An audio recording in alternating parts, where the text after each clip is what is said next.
Welcome to the webinar for cybersecurity and electrification and automation for power system. Our topic today is cybersecurity in secondary product like protection relay, SIPROTEC 5 for protection engineers.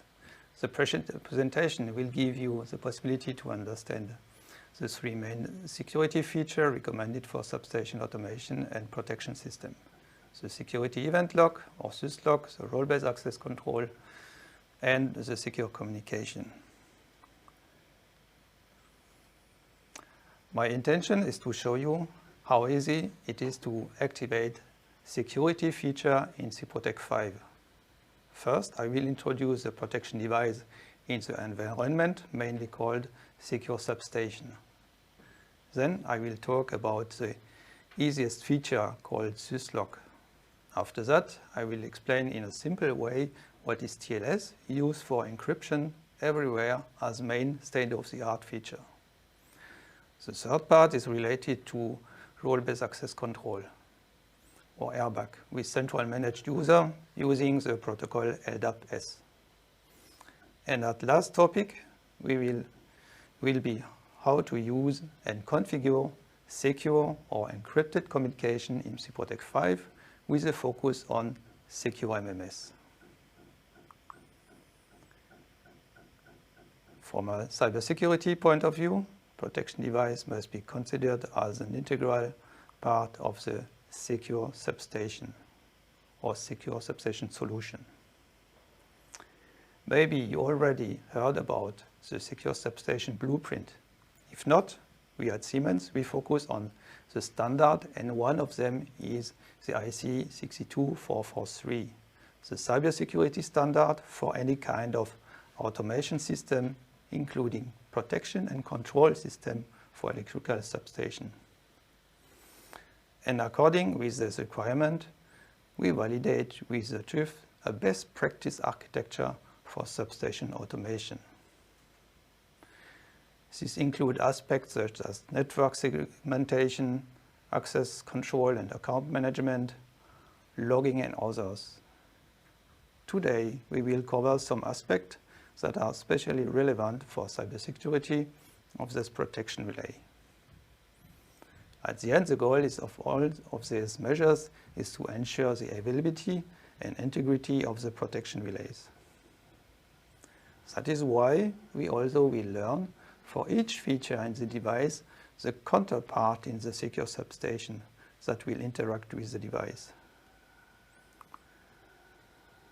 Considering security logging, the protection device will interact with the so-called syslog server. If we consider access control and account management, the protection device will interact with the so-called central active directory, managing the user, password and roles. Considering the data protection with secured communication, we need to create so-called certificate with the encryption key within using the certificate manager.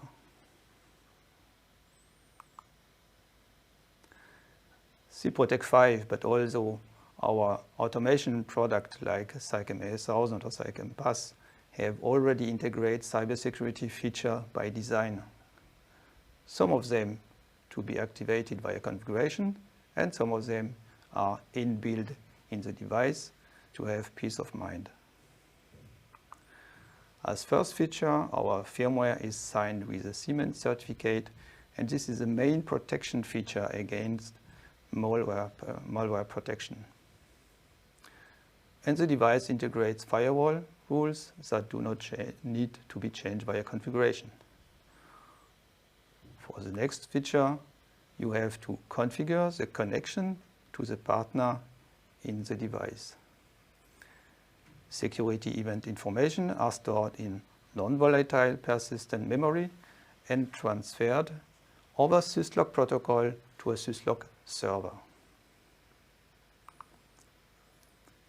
Airbag with central user management in an active directory are realized with role predefined in the IC 62351-8. The communication between protection device and the central user system is LDAP-S, and the roles are defined securely in certificates. And finally, with secure communication, to avoid that an attacker can change the content of the information exchanged, are mainly protected with a TLS feature. TLS stands for Transport Layer Security, where we need to configure certificates. And we at Siemens, we make it easy with the tool SICM GridPass to manage the secure key with certificates. In summary, with the secure substation, we have seen that the protection device have to interact with other IT component. And this is important to understand for the engineer of the cybersecurity feature in the device. Let us jump directly in this first simple feature called syslog. By default, security rival logs are stored locally in the device. In addition, these logs can also be sent via the network using the syslog protocol. In this example, show a field engineer who is loading a new configuration to a SIPROTEC 5 device. This will immediately create a log message, which will be sent out via the syslog protocol to a syslog server. The syslog server collects and stores the security relevant logs from all components of a system, including firewall logs and Windows event logs. In addition, this log message can also be sent to a SIEM system for further analysis. SIEM stands for Security Information and Event Management. The SIEM system can raise alerts in case of suspicious activities, for example, unplanned configuration change in the SIPROTEC relay. Now let us look how logging is easily activated with the engineering tool Dixie. You can see that the engineering software Dixie 5 is open and our project has been loaded. In the section Safety and Security, Security Event Logging, you can activate syslog. You have to define the IP address of the syslog server, the communication port, and the communication module that shall be used to send out the syslog information. You can optionally also configure a second syslog server for redundancy. Let me explain the demo environment. As syslog client, we have SIPROTEC 5 device. Not as physical device, but as virtual device, the so-called SIPROTEC 5 digital twin. Also for you as customer, you can access and get an access to a one-to-one simulation of the SIPROTEC 5 device in the cloud. And as syslog server, we simply use a Windows freeware called Visual Syslog Server. The digital twin and my PC are protected via a virtual private network.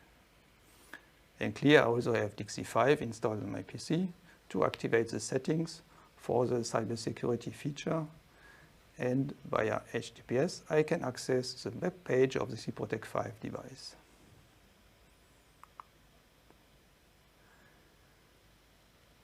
Here I'm in the digital twin, and under project I can select one or more devices to be simulated.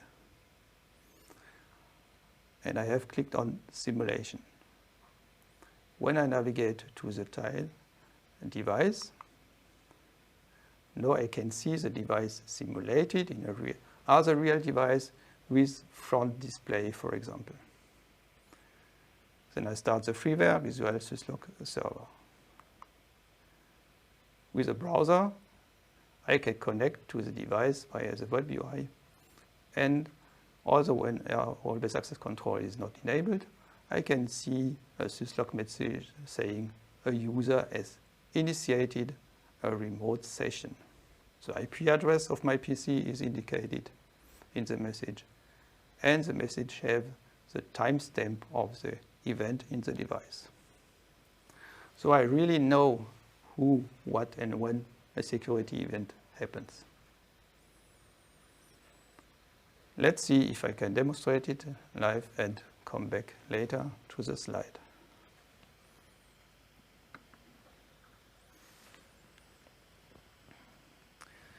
Yes, now my SIPROTEC device is running as digital twin. So I see that I have configured in Dixie here under security event logging. I have configured the IP address of my Visual Syslog server, the port, and only that I have to do. And if I want, I can also send it to a redundant server. So when I open here my Visual Syslog server, I see some syslog message. And for example, when I go to my SIPROTEC device via the web UI, I can log in to this device here without role-based access control. So I will get here the last message here from now. Here a user has initiated a remote session from my IP address and with a timestamp from exactly now. Okay, I can also demonstrate if you do some change in the device. Maybe, for example, with a digital twin, you also can simulate the front display. You can log in here with your confirmation IDs. And, for example, navigate to the settings. For example, here, changing some time delay or threshold. Change it from 1.6 to 1.50, for example. And now you have to confirm that you want to make the change. Confirm it with OK. And the configuration is changed. And you see here in real time here the syslog message coming in the syslog server that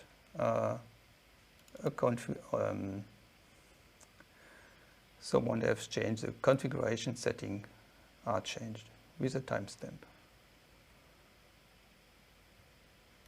Okay, so let's go back to the slides.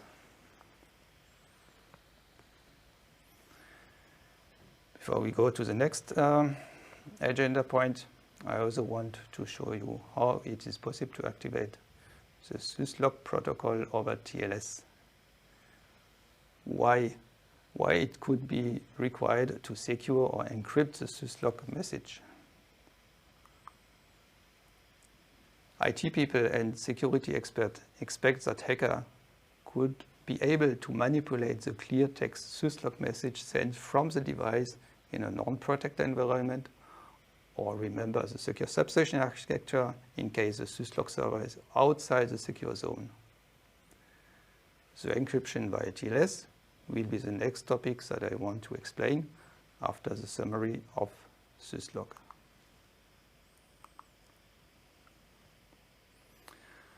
Syslog in summary.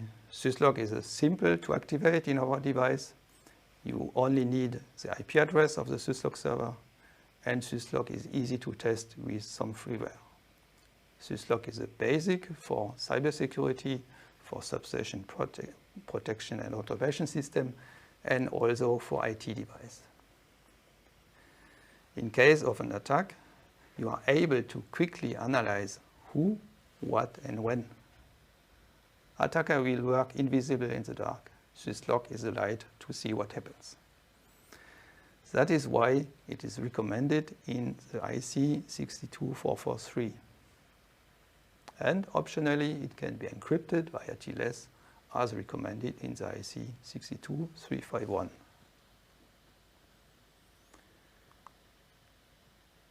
Now let us introduce TLS and certificates, because it will be used for all the other features that we want to present.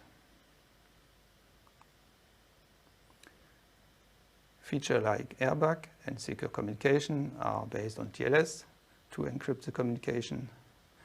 TLS stands for Transport Layer Security. TLS is the IT standard for secure communication with certificate. TLS is used every day whenever you are in the internet getting information from a web server via HTTPS, where S stands for TLS.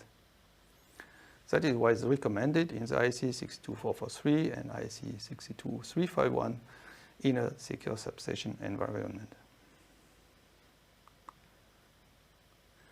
Let us remember the principle of TLS that stands for Transport Layer Security. Let us have the analogy in the Middle Age, where kings, princes, and lords want to exchange secret message. First of all, to exchange an encryption key, and need to be protected from the enemy. They put the encryption algorithm or encryption key in an envelope and secure it with a seal. When the partner receives a message, he will check if the seal pattern is part of the list of trusted seals. And if you want to trust your partner, he also has to send the encryption code inside an envelope protected by his own seal. When you receive the message, you will check if the seal pattern is part of the list of the trusted seal. And now let us have the analogy with the IT world for this old concept. The seal is in IT system the certification authority, or abbreviation CA. The list with the seal pattern is a CA repository or CA store, trusted CA store. The envelope with the encryption key is a so-called X509 certificate issued by one of the trusted CA. In case the two partners request a certificate, this mechanism is called mutual authentication or client-server authentication. And we have to mention an important piece of the TLS puzzle. It's the PKI, or Public Key Infrastructure, where SICAM Grid Pass play this role. SICAM Grid Pass can create CAs, can create, sign and manage X509 certificate, and much more, like managing automatically certificate via EST protocol. We use TLS every day when connect with a browser to an internet page. Our browser is a so-called TLS client and the web server a TLS server. We present a certificate issued by a CA or a CA chain. For example, via the internet link SIPROTEC digital twin siemens.com. He acts as a digital twin web page or server protected via TLS in the cloud. Our browser will show the closed lock icon, which means the connection is secure because the issuer CA is known in the CA repository. And then you can see the certificate with X509 define attributes like serial number, signature algorithm, and also the issuer of the CA that have signed this certificate. And if you look in your Windows system with the user certificate manager, you can find in the Trusted Root Certification Authority, the corresponding root CA. Why should we talk about TLS? Because it's used as a state-of-the-art method for encryption. And we have implemented this everywhere in SIPROTEC 5 where data integrity is necessary. For the engineering tool DIXI, the communication protocol is encrypted via TLS with mutual authentication. For the access to the web page, HTTPS is encrypted via TLS with server authentication. In case syslog message wants to be protected from manipulation, TLS can also be applied. We will see as next